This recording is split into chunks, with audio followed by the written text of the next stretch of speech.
I feel privileged and honoured to be selected as the subject of an interview with your great magazine, especially because I'm a keen fan of books. I love reading, and I'm becoming increasingly concerned that not enough people read books. Books are a way to nourish the soul, learn new things and see new perspectives, so it's wonderful to be part of your interview series.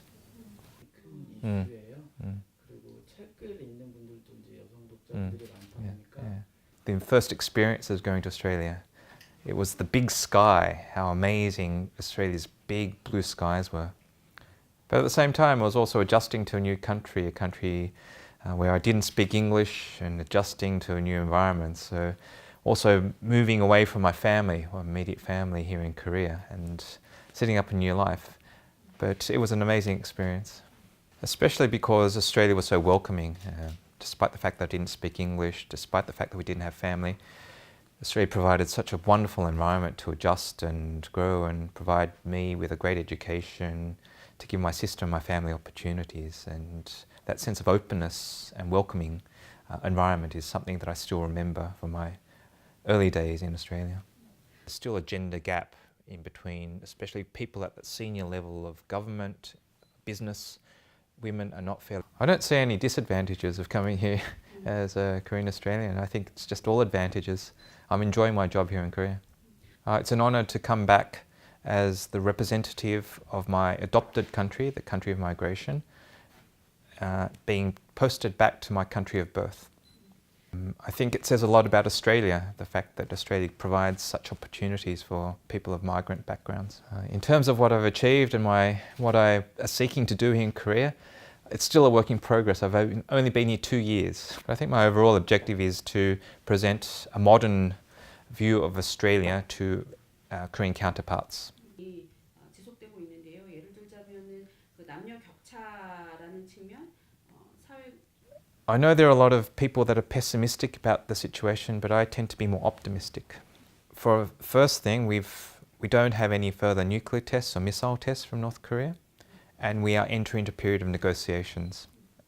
Winston Churchill has this famous saying, "To jaw is much better than war. That is, it's better to talk than to engage in provocations or engage in war." So let's see how the negotiations go forward, and it's encouraging that Kim Jong-un is now engaging in negotiations. He's coming out of isolation, engaging with South Korea, United States. He's visited China. He's visited Hanoi, Singapore. That's a significant change from North Korea's previous policy of isolation. And it's going to be the responsibility of the international community to convince North Korea that there is a better path. The path is openness to trade, investment, engaging with the world based on international law, but giving up its nuclear weapons. 진작시킬 수 있을까라는 담론 형태로 진행이 되고 있습니다.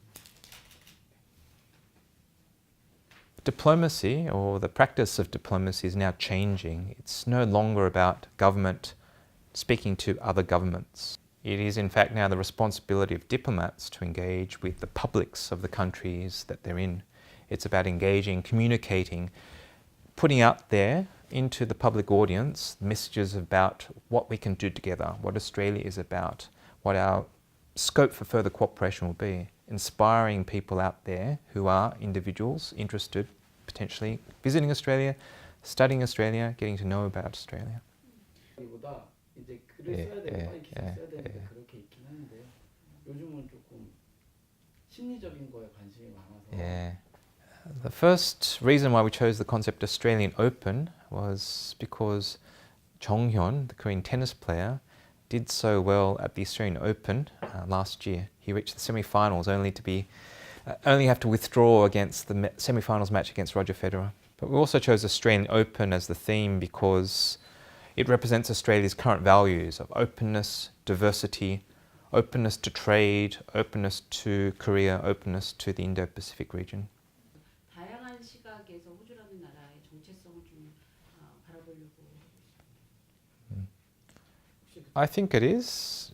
I've met many Korean students that have studied in Australia, that have gone to Australia for working holiday opportunities, and I think the majority of them come back inspired by what Australia has to offer.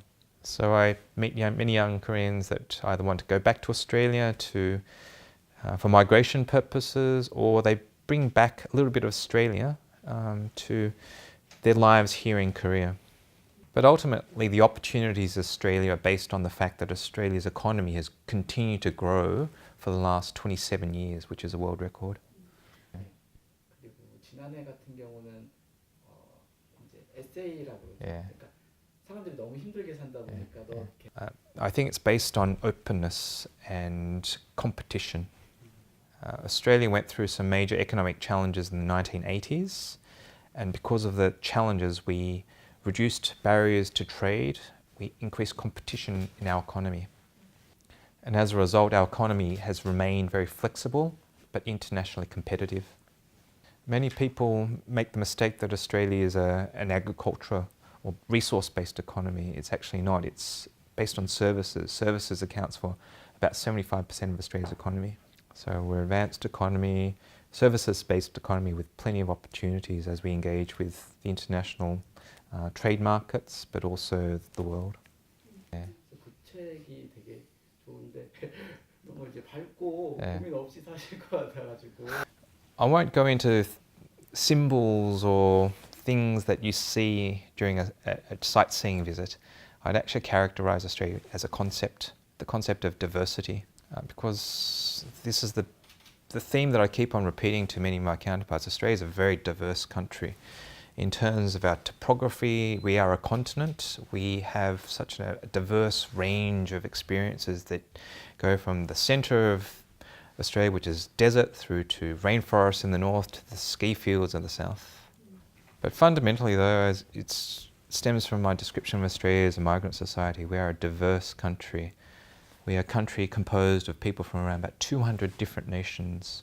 It's this wonderful societal cohesion that develops from Australia's acceptance of diversity and welcoming new waves of migrants that creates this wonderful sense of diversity, but at the same time cohesion.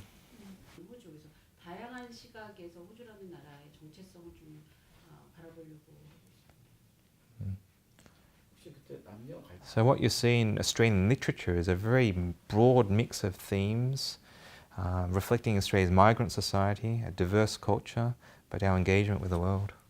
I think one of the things that would be a theme is trying to put all the pieces together. Is there a unifying Australian identity? I think that's one of the themes.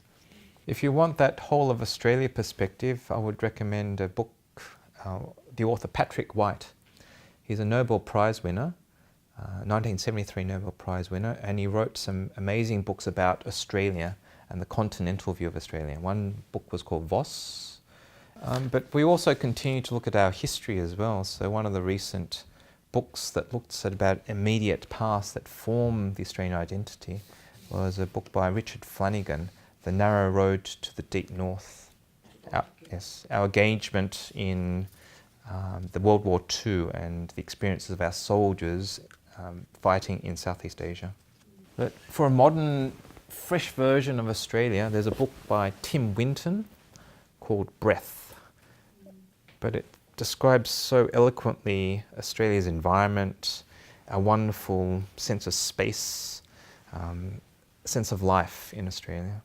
It's a pleasure to be here with Reader's News, and I continue to recommend reading books. It's a way to nourish the soul and learn new perspectives. I hope you've got a little bit of understanding of Australia, Australian literature, and modern Australia. Please keep an interest in Australia. Thank you.